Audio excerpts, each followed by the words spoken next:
అందరికీ నమస్తే. యద్భావం తద్భవతి. ఎస్, ఒక సింహాన్ని ఒక చీమ కుట్టిందంట. ఆ సింహం తన పంజాతో ఆ చీమను చంపేసింది. ఇంకో చీమ వచ్చింది, దాన్ని చంపేసింది. ఇంకో చీమ వచ్చింది.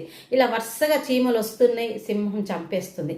సింహం అప్పుడు విసుగొచ్చి ఒక చీమను పట్టుకొని, నేను చంపుతూనే ఉన్నాను, అయినా మీరు వస్తూనే ఉన్నారు, భయం లేదా అని అడిగిందంట.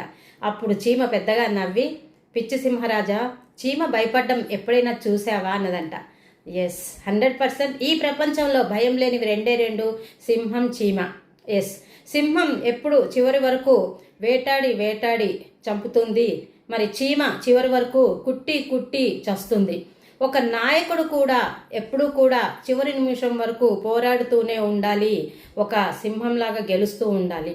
అలాగే చీమలాగా ఎప్పుడు కూడా పోరాడే లక్షణాలు కలిగి ఉండాలి చివరి నిమిషం వరకు. సో అలాంటి పోరాడే లక్షణాలు, అలాంటి గెలిచే లక్షణాలు మీలో ఉంటే కనుక మరి మా శ్రీ సిద్ధి వినాయక ప్రాపర్టీ డెవలపర్స్ ఉప్పల్ బగాయత్లో మీకోసం మేము సిద్ధంగా ఉన్నాము. మమ్మల్ని సంప్రదించండి వివరాలకు. నమస్తే, మీ లలిత తగిరిసా, effective property advisor from Siddhi Vinayaka property developers.